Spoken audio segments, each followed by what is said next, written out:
Good afternoon, guys. Welcome back to exam 1. In today's class, I'm going to teach you very important questions based on your exam that is going to take place next month from 5th of February to 20th of February. And these questions are going to be very important for you. CSIR. Okay. So कैसे questions आएंगे, कैसे आपको answer देना है, and these practice sets जो हैं, these questions are going to be very important. They could be game changer for your coming exams. So हर तरह के क्वेश्चन आपके पूछे जाएंगे. स्पॉटिंग एरर के क्वेश्चन होंगे, इंप्रूवमेंट ऑफ सेंटेंसेस के क्वेश्चन होंगे. Apart from this you will have some questions based on idioms and phrases, synonyms, antonyms, one word substitutions as well as jumbled sentences. So a mixed question paper आएगा. It will be based on English language and comprehension. English language, verbal ability as well as verbal reasoning. Clear? Verbal ability means grammar and its uses, and verbal reasoning means comprehension like passage, fill in the blanks, close test as well as jumbled sentences. दो areas होते हैं आपके English में, एक होता है verbal ability, एक होता है वर्बल रीजनिंग. तो verbal ability plus comprehension. Clear? In today's class I am going to start with the very first question that is called select the most appropriate option that can substitute the underlined statement in the given sentence. If there is no need to substitute it, select no substitution required या no improvement required. Question number 1. Let us get started. Question number 1. Manoj was living in the city since 1993. तो sentence है, उसको मनोज के साथ यहाँ पे was living को underline किया गया, हाईलाइट किया गया है. इसका इंप्रूवमेंट अगर आपको लगता है कि वॉज लिविंग इनकरेक्ट है तो आप ए बी सी या डी में से कोई ले लेंगे. अगर आपको लगता है कि ये सेंटेंस सही है तो आप बी का मतलब होगा no substitution required. Tell me. Discuss करेंगे. We will discuss this questions today. We are going to discuss this question today, and the more you discuss something the better you understand that. Okay, जितना हम discuss करते हैं उतना ही हमारे समझ में आता है. And English is all about using, language is all about practicing, using and discussing. It's all about discussing. Okay,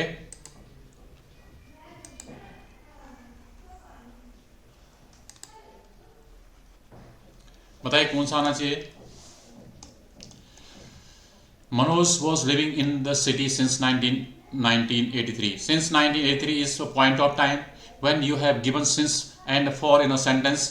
Make sure that your sentence must be present perfect continuous और past perfect continuous. तो यहाँ पे जो sentence है यहाँ पे जा रहा है कि हैज़ बीन. देखिए प्रेजेंट परफेक्ट कंटीन्यूअस में जाना चाहिए सेंटेंस, क्योंकि यहाँ पे टाइम का यूज किया गया है. देखिए सिंस 1993, तो सेंटेंस में बी की तरह जा रहे हैं या ए में जा रहा है. देखिए ए हो जाएगा Manoj has been living in the city since 1993. Okay, जब आप कह सकते हैं कि जब किसी में हम टाइम का यूज करते हैं, how long someone has been living there, we mean to say either present perfect continuous और पास्ट परफेक्ट कंटीन्यूअस. तो sentence is will be Manoj has been living in this city since 1993. Point of time दे दिया है, since and for का use करते हैं हम perfect वाले टेंसेज में. तो ऑप्शन हो गया A, Manoj has been living in the city since 1993 will be the correct answer. Clear हो गया? चलिए question number 2. Select the option that can be used as one word substitution for the underlined group of words. Ravi got the job easily because he speaks many languages. Sentence है आपका he speaks many languages. क्या मतलब है इसका? अब आपको बता देता हूं मैं कि जो आदमी बहुत सारी लैंग्वेजेस को बोल सकता है, you speak many languages. A person who can speak a lot of languages, many languages या several languages is called, क्या कहा जाता है उसे? Option A polyglot, option B polynominal, option C polycentric या ऑप्शन डी पॉलीसिलेबिक. चलिए बताइए answer. अपना कोशिश कीजिए, उसके बाद मैं जब बताऊंगा तो आपको क्लियर हो जाएगा. जब आप कोशिश नहीं करेंगे तो फिर तब नहीं आएगा. ओके, कोशिश करेंगे तो अपने आप आ जाएगा. नंबर 1. नंबर 2 देखिए. Ravi got the job easily because he speaks many language. If you speak many languages you will have more chances to get a job. Okay, more chances to get a job. Polyglot, it is called, he is polyglot कहते हैं. Polyglot का मतलब होता है a person who speaks many languages is called polyglot.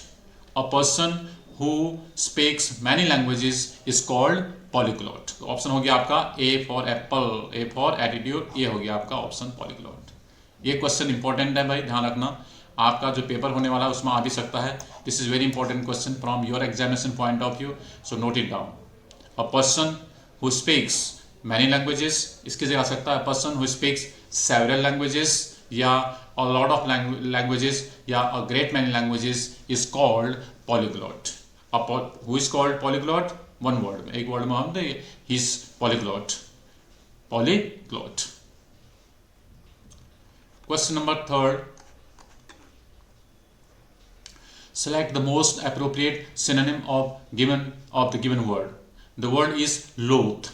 L-O-A-T-H-E. Loath. What do you mean by loath? Loath का मतलब क्या होता है, इसका सिनोनिम ढूंढना आपको. बहुत पहला ऑप्शन है एंट्रेंच, दूसरा है एबहॉर, तीसरा है एब्ज्यूर और चौथा है मेडल. डिस्कस करना बहुत इंपॉर्टेंट है, because if you want to learn something, if you want to understand something, you need to discuss it, you need to practice it. And talking about vocabulary, we need practice, we need to practice it. The more you practice vocabulary, the better you understand their meaning. So make sure that guys, you practice them, use them in your own sentences, try to speak them, try to use them, and try to share them with your friends.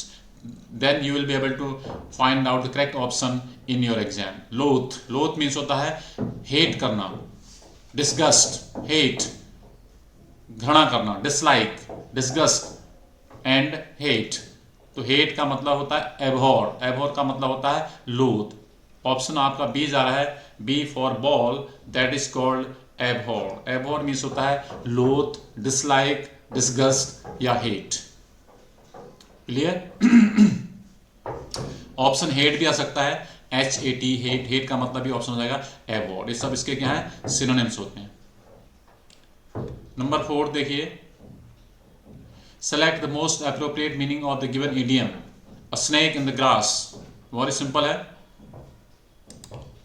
What will be the correct option to this question? If a snake is in the grass, do you think you will be able to see it? No, you will not be able to see it and notice it or observe it. Something cannot be seen. If something cannot be seen, you can't have any idea about it. A snake in the grass, a timid person, a deceitful person, a wealthy person या a talkative person. डरपोक आदमी को बोलते हैं या धोखेबाज आदमी को बोलते हैं, या जो आदमी अमीर होता है वेल टू डू उसे बोलते हैं, या जो बातूनी आदमी होता है टॉकेटिव उसे बोलते हैं. देखिए, स्नेक इन द ग्रास का मतलब होता है अगर घास में सांप होगा तो you will not be able to understand what kind of snake that is. Okay. At the same time deceitful person को पकड़ना इतना आसान नहीं होता है. A person who is deceitful means you can't imagine anything about him, you can not have any ideas about him. वो आपको कभी भी धोखा दे सकता है. जैसे सांप दिखने में नहीं आता ना, तो देखोगे नहीं तो उसके बारे में कैसे पता चलेगा कहीं सांप है या नहीं है. Eight the same time a person who is deceitful, you can't say anything about him. Like a snake is in the grass. When a snake is in the grass, you can't have any idea. You do not know whether there is a snake in the grass or not. पता नहीं चलता, दिखाई नहीं देता ना. छुपा दुश्मन जो कहते हैं, सीक्रेट एनिमी.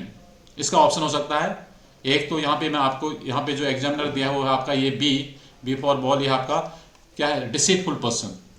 लेकिन एग्जामिनर इसको बदल के क्या कर सकता है, and a secret enemy. A secret enemy भी हो सकता है. अ सीक्रेट एनिमी कौन होता है? छुपा हुआ दुश्मन, जो सामने नहीं आता है, पीछे से आपको जो है आपको नुकसान पहुंचाने की कोशिश करेगा. तो that is called one kind of a deceitful person और अ सीक्रेट एनिमी. दो तरह से ऑप्शन आ सकता है. Okay, let us come to question number 5. Select the most appropriate option to substitute the underlined segment in the given sentence. During the war, the comedian proved to be a man of music.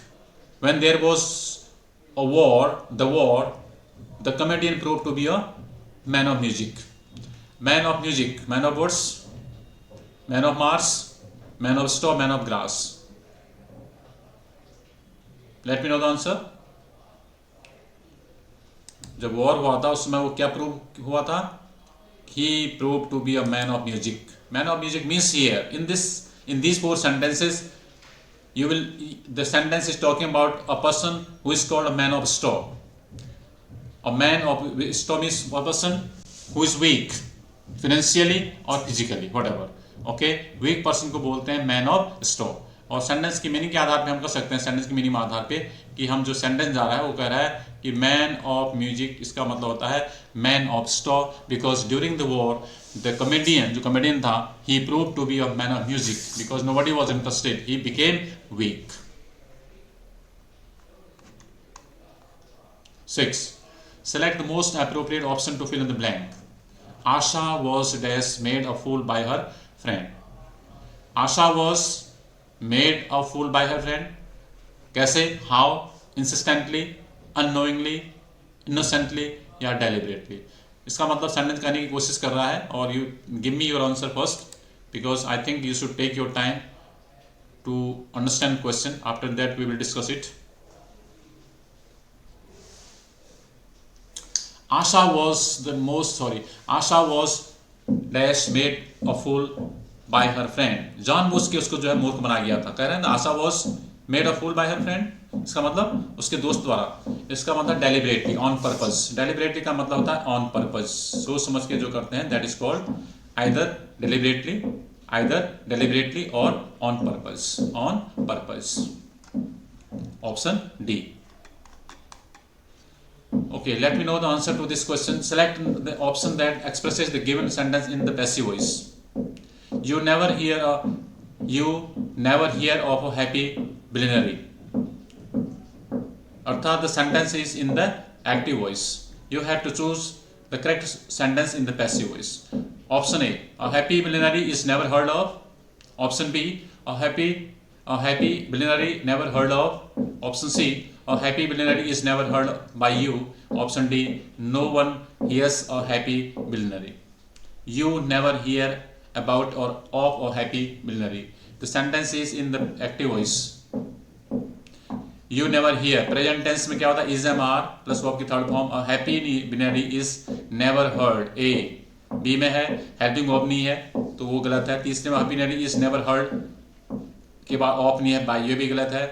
Is never heard by you और no one hears a happy billionaire is never heard of. या इसको दो तरह से बोल सकते हैं, इसका सेंटेंस दो तरह से बोल सकता है. A happy billionaire never heard of भी हो सकता है और इसमें यहाँ ऑफ लगाएंगे, ये भी इसमें ऑफ नहीं है तो हम ऑप्शन बी बोलेंगे. इसमें लेंगे ऑप्शन बी, क्योंकि एक बात बता देता हूँ, जिस सेंटेंस में प्रेपोजिशन का यूज होता है एक्टिव वॉइस में, वो प्रेपोजिशन यहाँ रिपीट भी होनी चाहिए. ध्यान रखना, रिपीट नहीं है ना, तो प्रेपोजिशन अगर रिपीट नहीं है प्रेपोजिशन तो इसका मतलब सेंटेंस ये गलत हो जाएगा आपका, क्योंकि happy billionaire is never heard of by you होना चाहिए करेक्ट. तो ऑप्शन में बी, सी को न लेके क्या ले रहा हूँ, यहाँ पे बी को ले रहा हूँ. A happy billionaire is never heard of by you. Correct कर देता हूँ इसको, मैं सही सेंटेंस बना देता हूँ इसका. यहाँ पे आ जाएगा बाय यू नेवर, अर्थात मतलब होता है बाय यू. अब यहाँ हो जाएगा बाय यू, करेक्ट ऑप्शन ये भी हो जाएगा. या नीचे वाले में करते हैं सी होता है ऑप्शन. तो आपको करेक्ट आंसर बता देता हूँ. A happy billionaire is never heard of by you. Heard of, hear of का थर्ड फॉर्म क्या होता है? हर्ड ऑफ आएगा, उसके बाद एजेंट के लिए बाय आएगा. Question number 8. Select the most appropriate sentence in the passive voice. A. The most recent studies on the human body are likely to be altered by the phase of the sciences. Question है, the most recent studies on the human body are likely to alter the face of health sciences. Subject क्या है? The most recent studies, okay, on the human body.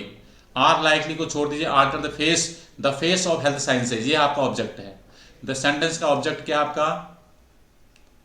पहले sentence का object पहचानिए, उसके बाद आइए किसमें, उसके बाद है. पहले मैं बता देता हूँ आपका है जो सेंटेंस में सब्जेक्ट है वो आपका the most recent studies a, और ये है आपका object. The face of health sciences object है. तो ऑब्जेक्ट किसमें है? पहले देखते हैं. The most studies on human are likely, present tense में है तो इस पहले आ जाएगा, पहला ऑप्शन है the most recent studies on human body are likely. ये गलत है क्योंकि यहाँ सब्जेक्ट ही आ रहा है, ऑब्जेक्ट पहले आना चाहिए. बी ऑप्शन दे है the face of health sciences will be incorrect because the sentence is in the present tense. The answer will be in the present tense. तो B ऑप्शन भी आपका गलत है. Let us come to the option third. The face of health sciences is, right answer यहाँ तक, is to be altered by the most recent studies on the human bodies likely to alter, to be altered. Okay, तो option B की तरफ इशारा कर रहे हैं. The face of health sciences is likely to be altered by the most recent studies on the human body. और the most face of, देखो दो ऑप्शन यहाँ से गलत हो रहे हैं. ये यहाँ पे देखिए ऑप्शन ए, क्योंकि इसमें यहाँ पे सब्जेक्ट को दे दिया गया है, द मोस्ट रिसेंट सब्जेक्ट ही है. ऑप्शन डी में भी जो है सब्जेक्ट ही है. देखिए सी और बी और सी में से एक हो सकता है. The face of health sciences will be बाहर हो जाएगा, तो ऑप्शन हो जाएगा केवल हो जाएगा C. The face of health sciences is likely to be altered by the most recent studies on the human body. Correct option will be option 3, C for cat. How did you find it? The most recent studies is a subject of the sentence. The face of health sciences is an object of the sentence. So what we do in the passive voice, we get the object of the sentence first, the face of the health sciences, then we talk about what is the tense. Tense क्या होता है? We are talking about tense. Tense is in the present tense, and present tense में क्या होता है? Is am are plus V3. तो हो जाएगा the face of health sciences is likely, because the subject is face जो है singular है, is likely to be altered by the most recent studies on human body. Right, human body option होगा third वाला. Next question is question number 8, 9th. The following sentences has been split into 4 segments. Identify that the segment that contains a grammatical error. The river flowed beside the hillock in our village. The river sentence में subject है, flowed beside the hillock in our village आपका sentence का object आ रहा है. Flowed verb है और आगे पूरा प्रेडिकेट वाला ऑप्शन आ रहा है. तो आप बताइए बच्चों क्या होना चाहिए? Choose the correct answer. The river flowed besides. Beside और बिसाइड्स का अंतर जानते हैं आप? पास की बात कर रहा है, किसके बगल से? Near. In the hillock in our village, village के आसपास की बात कर रहा है. बिसाइड का मतलब होता है आसपास, by the side of something, near, close. लेकिन बिसाइड्स में बिसाइड में लग जाता है, उसका मतलब होता है अलावा, apart from something. The river flowed beside, but no besides. Beside होना चाहिए यहाँ पे ऑप्शन बी जो है आपका, इसमें गलती है. बिसाइड किस मारा? इसमें गलती, ये है आपका, इसकी जगह होना चाहिए beside. That is called BESIDE. Beside का मतलब होता है bye the side of something, bye the side of something, bye the side of something, that is called beside. Beside, by the side of something, besides, apart from something. Clear? Beside में s लगता है तो उसकी meaning होती है अलावा, apart from, in addition to something. However, if you talk about near, by, I am sitting beside the door, I am sitting beside the television. Okay, I am sitting beside it. Okay, I am sitting close something, close to something, close something. Okay, close to something. Next question है 10. Select the most appropriate meaning of the given idiom. Idiom है आपका tit for tat. What do you mean by tit for tat, guys? Many people use this, but very simple. tit for tat, जैसे को तैसा करते हैं. Prepare to leave, a wild guess, counter attack या go smoothly. जो जैसा करता है वैसा उसके साथ करते हैं. So you are doing something tit for tat. जैसे को तैसा. तो ऑप्शन क्या हो जाएगा आपका? C, counter attack. tit for tat. Next question देखिए 11th, very important question. Select the most appropriate option that can substitute the underlined statement in the given sentence. The sentence reads, show me the better dress in the shop. Underline part में बता देता हूं आपका, ये है आपका the better. Show me the better what? Dress. चलो answer बताइए. एक मिनट, थोड़ा सा मैं इसको समझा देता हूं आपको. मैं यहां पे जो अंडरलाइन वर्ड है वो आपका है द बेटर. क्या है आपका? The better. Do you think this is right here और you need to replace it with another word? Show me the better dress in the shop. When we talk about the superlative degree of an adjective, we need to use the article the better या the best. Show me the best dress in the shop, because the shop का मतलब जानते हैं, in the shop से पता चल रहा है कि shop में जो है उसमें सबसे best. Okay, when we take something out of group, for example, you are the best student in the class, it is correct sentence. At the same time, if you are going to a shop for shopping, you say show me the best dress in the shop, because we take out something from the group. जब group में से एक की बात करते हैं, we use the superlative degree of an adjective. तो the better will be replaced by the best here. तो ऑप्शन will be आपका C. कौन सा ऑप्शन होगा? C for cat. Option C will be that option, because the sentence is talking about superlative degree. क्या होता है superlative degree? Good, better, best. Good क्या आपका adjective, better क्या आपका comparative form of adjective, और superlative होता है आपका best. वैसे है आपका great, greater, greatest, nice, nicer, nicest, tall, taller, tallest. Clear? So there are so many forms of adjectives, so many adjectives which have three forms: positive, comparative, and superlative. So make sure that this is very important question. You will come across one question about superlative degree in your exam that is going to take place next month. एक question कम से कम आएगा जिसमें आपको question होगा superlative degree के बारे में. हो सकता है मस्ट के बारे में, मस्ट मोर मोस्ट, हो सकता है ग्रेटेस्ट हो या लार्जेस्ट हो या क्विकेस्ट हो या फास्टेस्ट हो या बेस्ट हो, एनीथिंग. तो एक क्वेश्चन आपको जो है सुपरलेटिव डिग्री का मिलेगा. You are going to get one question, at least one question about superlative degree of adjective in your coming exam. Example दूसरा भी हो सकता है, लेकिन एक क्वेश्चन जरूर पूछा जाएगा. ध्यान रखना, this is very important. Show me the better dress in the, okay, like this. Okay, this is going to be very important. Next question is question number 12 में देखते हैं हम. Sentences of paragraph are given below in a jumbled order. Rearrange the sentences in the correct order to form a meaningful and coherent paragraph. As I have told you a number of times, when we solve these sentences talking about jumbled sentences, we look at an opening sentence of the passage. उसके बाद क्या करते हैं, हम link ढूंढते हैं. We try to find out the close link. हर sentence का लिंक होता है. You can find out the link through noun, pronoun, adverb, adjective, articles, tenses and connectors. जितने भी टॉपिक्स में हम बोला, इनसे आप क्या करते हैं, लिंक ढूंढते हैं. एक सेंटेंस दूसरे के बारे में बताएगा, ओके, उसके बाद तीसरे के बारे में, फिर चौथे के बारे में. तो एक तरह से हम क्या करते हैं, रीअरेंज करते हैं उनको. तो let me start with the first sentence. Their brother John is more violently hostile to Jane, reminding her that she is poor, dependent of his mother. B कह रहा है, orphaned as an infant, Jane Eyre lives at Gateshead with her aunt Sarah Reed as the novel opens. C कह रहा है, her female cousins Georgian and Elijah tolerate but don't love her. D कह रहा है, Jane is 10 years old, an outsider in the Reed family. The passage is talking about one character, one important character, you can say particular character, that is called Jane. The sentence नहीं बल्कि the paragraph is talking about Jane. Jane के बारे में और भी characters आ रहे हैं, लेकिन मेन क्या है आपका, Jane. Who is Jane here?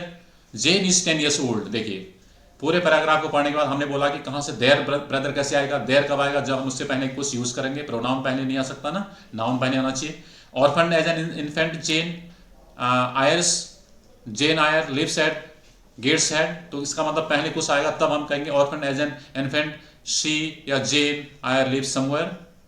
Her female cousins आएंगी जब हम उसके पहले बात करेंगे किसी और, तब आएगा her female cousins Georgiana and Elijah tolerate her but don't love her. So let me start with you need to start with the first sentence of the paragraph, that is called introduction. कौन दे रहा है इसमें, ABCD में.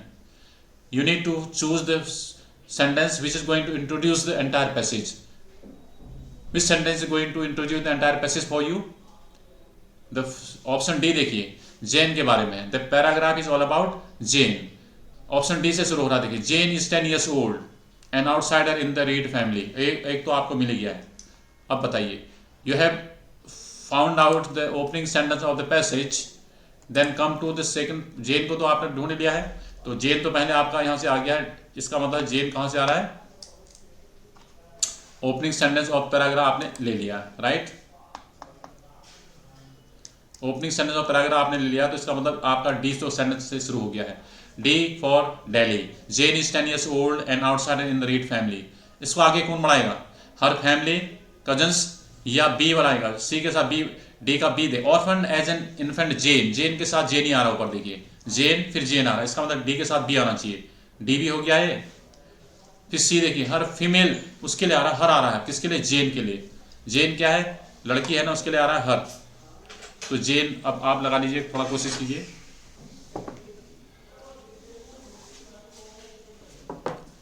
बताइए बताइए। Jane is 10 years old and outside in the create family. Orphan भी आएगा, orphan as an infant, Jane Eyre lives at Gateshead. फिर सी कह रहा है, देखो हर फीमेल, किसके लिए है, हर, अर्थात जेन के लिए है। हर फीमेल कजन्स जो है, Georgiana and Eliza tolerate but don't love her. C आ रहा है, देखिए उसके बाद सी आ रहा है, सी के बाद आ रहा है आपका ए, देयर ब्रदर, अर्थात जो यहाँ पे कजन्स हैं उनके लिए देयर आ रहा है, कजन्स के लिए क्या आएगा, देयर। तो सी का लिंक किसके साथ है, ए के साथ। देयर ब्रदर कौन किसके लिए है भाई, जो कजन्स यहाँ मेंशन किया, अर्थात सी का लिंक किसके साथ है, ए के साथ। इसका मतलब है D B C A. How did you find, look at an example, एक बार कोशिश करो, देख सकते हैं आप।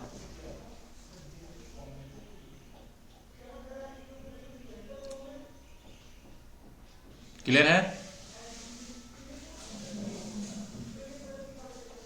इसका मतलब यह है कि सबसे पहले हमने क्या किया, नाउन को फाइंड आउट किया, उसके बाद प्रोनाउन को देखा।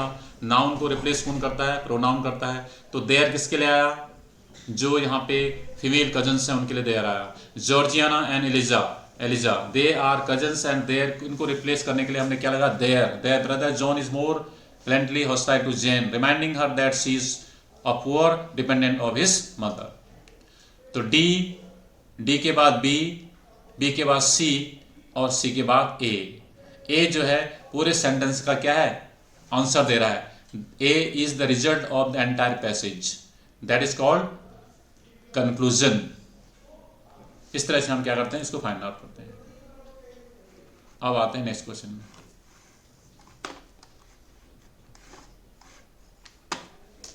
Clear, okay.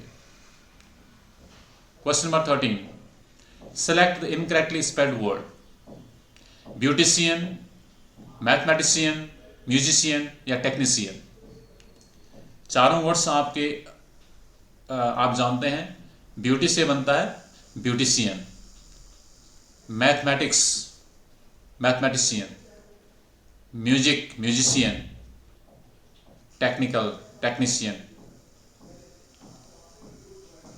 MATHEMATICIN मैथमेटिशियन सही है। MUSICIN म्यूजिशियन करेक्ट है। टेक्नीशियन TECHNICIN करेक्ट है। ब्यूटिशियन BEAUTI, इसकी आई की जगह क्या दे दिया इसने, Y। तो ए ऑप्शन में आपका ब्यूटिशियन को होना चाहिए था BEAUTICIN। इसको हम रिप्लेस करेंगे, Y will be replaced with I, beautician I, ये है आपका, ये हो जाएगा आई। ओके, ऑप्शन ए, ये है आपका I in place of option A beautician.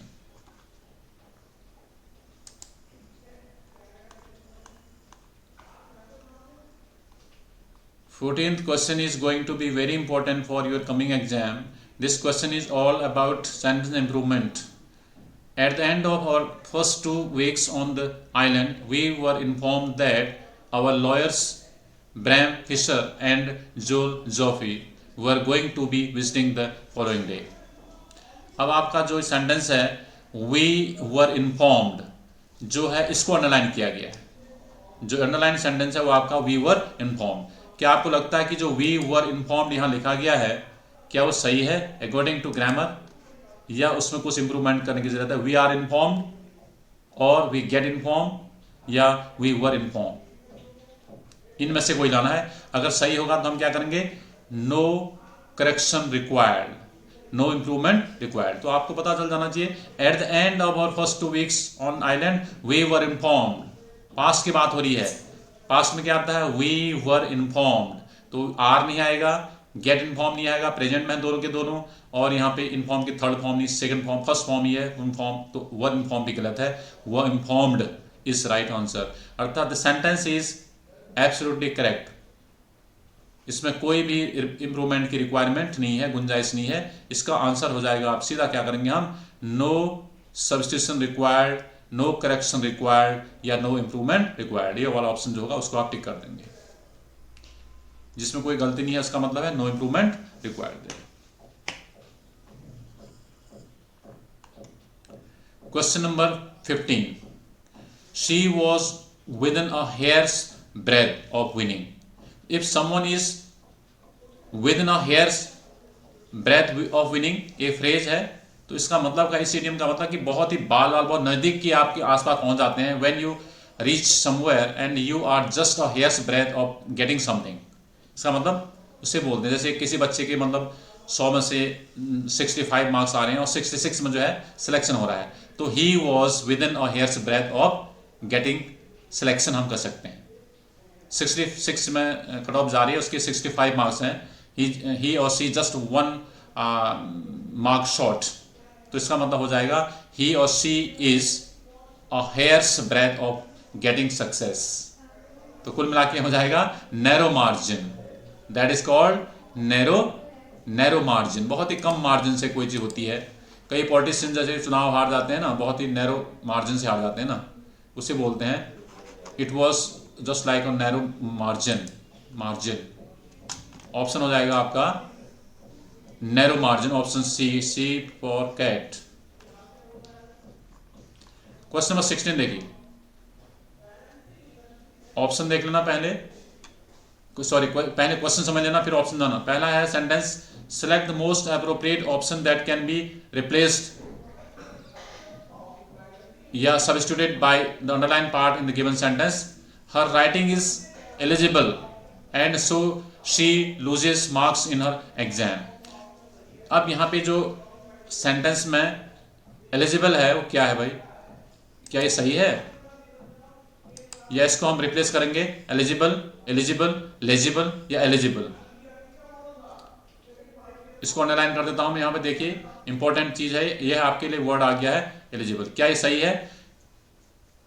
अगर आपकी राइटिंग इलेजिबल होगी तो you will not be able to score well, पढ़ने में नहीं आएगी। इसका मतलब क्या होता है, इलेजिबल होता है, ILLEGAL, illegible, ILLEGIBLE, illegible, that is not legible, illegible, which can not be understood.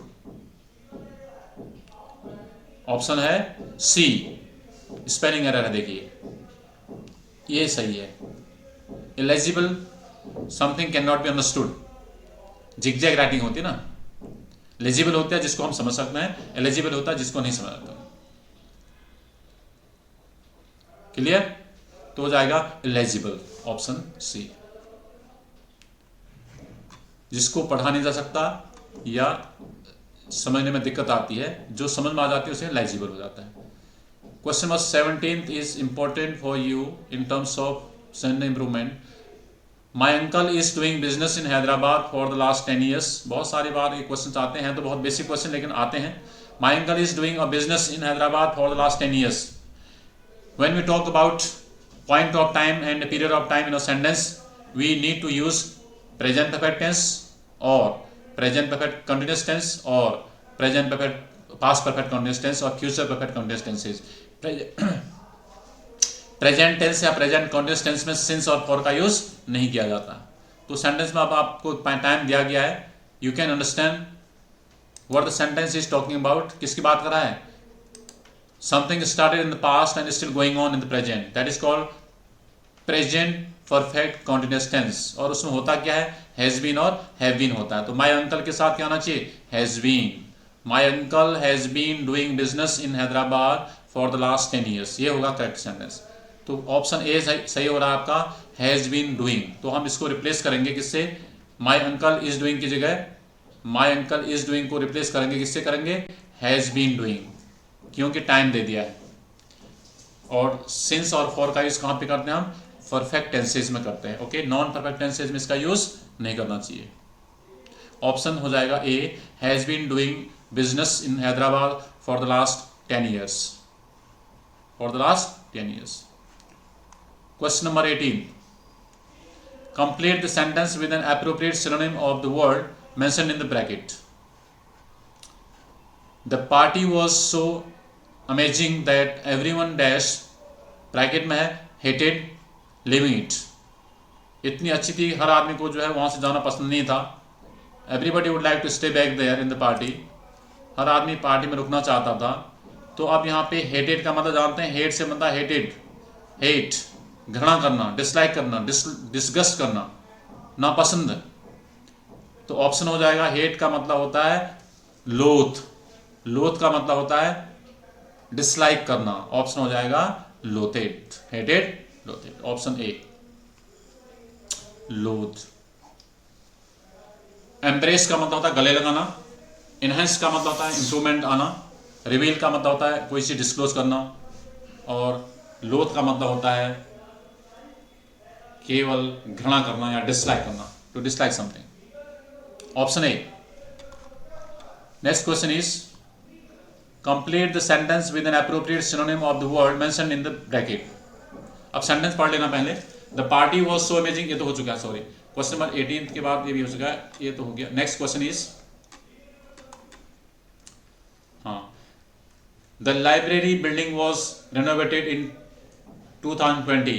The sentence is in the active voice. The library building, sorry, the library building was renovated in 2020. It means sentence in the passive voice, and you have to find out the correct option which is in the active voice. The library building was renovated in 2020 by someone who they were renovating the building in 2020.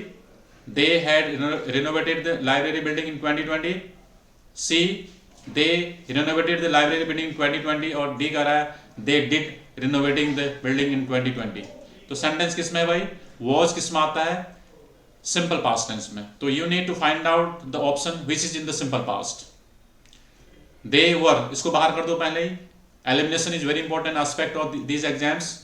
Eliminate कर लो option. they had बाहर हो जाएगा, A और B out of the question. C, they renovated, simple past में second form आ रही है, इसका मतलब क्वेश्चन नंबर 19 का सी ऑप्शन सही होगा। They renovated the library building in 2020, अर्थात the library building was renovated in 2020 by them. How did you find out the correct option? By looking at an example and recognise whether the sentence is in present tense or past tense. It is about in the past, about the past, something is happening in the past. Get the correct option of past. They renovated the library building in 2020, option जाएगा C for cat। तो question पढ़ने के लिए क्या करते हैं, सबसे पहले हमने क्या किया, सेंटेंस को पहचाना। The sentence is in the past tense, as I told you we do not change tenses in the active and passive voice. तो यहाँ पे वॉज आ रहा है, तो वॉज का मतलब क्या, सिंपल पास्ट में वो आपकी सेकंड फॉर्म, और सेकंड फॉर्म एक ही सेंटेंस में तीन ऑप्शन अपने आप हैड, वर और डिड वाला बाहर कर दिया, तो ऑप्शन सी हो जाएगा, करेक्ट ऑप्शन होगा ये हो जाएगा 20 होगा। Next question is select the option that expresses the given sentence in the active voice. Active voice में ढूंढना है, has the assignment been uploaded by you. The sentence is already in the passive voice. What you need to do is you need to find out the correct option which is in the active voice. अब यहां पे sentence क्या है, has been, has the assignment been uploaded by, present perfect tense. Have you been, no, have you uploaded the assignment, did and were. देखो केवल option B जा रहा है, कितनी जल्दी आंसर मिल गया, within 3 or 4 second you guys will be able to find out the answer, because if you are good at the topics, good at concept, and I mean to say good at tenses. इसमें tenses का बोलबाला ज्यादा है, क्योंकि tenses आते हैं तो इसका मतलब एक्टिव पैसिव बिकम्स स्मूथ, अर्थात a piece of cake, you can say pretty simple. Has assignment been uploaded by you, इसका मतलब प्रेजेंट पेपर क्या आता है, सब्जेक्ट आता है। Have you uploaded the assignment, कौन सा क्वेश्चन आएगा, B for ball, B for ball. Have you uploaded the assignment? Answer होगा has the assignment been uploaded by you. Have और has का पैसिव वॉइस में होता है have been और has been. स्ट्रक्चर आपका होना चाहिए, पहले has आएगा, फिर ऑब्जेक्ट आएगा, been, फिर वर्ब की third form plus by plus subject. Question number 21. These questions are based on cloze test. Fill in the blanks. You need to choose appropriate option according to the passage, according to the writer's meaning, author's meaning. Author की जो meaning होती है उसके आधार पे आपको choose करना है. You are not supposed to give your own meaning to the passage. If you do this, you will not receive a mark. इसलिए जो है, let me start with the passage. The passage reads, psychologists discovered that there were two routes dash achievement. Two achievements. There are two routes, two ways to get achievement. यहाँ पे option आ रहा है, पहला देखिए against, on और of, तीनों बाहर हो गए क्योंकि सेंटेंस की मीनिंग के आधार पे हमें देखना अगेंस्ट तो आ नहीं सकता, ऑन और off there is no question of using this preposition. एक प्रीपोजिशन आएगी, to routes to achievement. Receiver जब बनता है तो क्या बनता है, हम क्या यूज करते हैं, प्रीपोजिशन टू का यूज करते हैं. ओके, तो पहला ऑप्शन क्या हो जाएगा आपका, टू अचीवमेंट. तो पहला ऑप्शन आपका यहां से बन जा रहा है क्योंकि हमारे पास क्या है, डेस्टिनेशन बन रही है. तो कहीं पे डेस्टिनी बनती है तो क्या यूज करते हैं, प्रीपोजिशन टू का यूज करते हैं. अब दूसरा देखना, आगे जब बढ़ेंगे तो फिर अब पता चल जाएगा. अब conformity and originality. Conformity means following the crowd down, following the crowd down convention path. देखिए अब अपने आप ही आ जा रहा है क्राउड डाउन, यहां से आ गया ऑप्शन बी. तो हम यहां पे क्या करेंगे, बिसाइड, सिंस, एट, मीनिंगलेस है. देखिए कहीं से मीनिंग ही नहीं आ रही है, अपने आप पता चल जाएगा. एक फ्रेज है, क्या है, crowd down convention pass. And number third में आएगा आपका, and number third building, supplying, serving, maintaining the statue, maintain बनाए रखना, maintaining the statue to queue. तो ऑप्शन हो जाएगा आपका D for Delhi. Building, supplying, serving and maintaining. तो ऑप्शन हो जाएगा अकॉर्डिंग टू पैसेज. देखिए अकॉर्डिंग टू पैसेज हम मेंटेनिंग हो गया,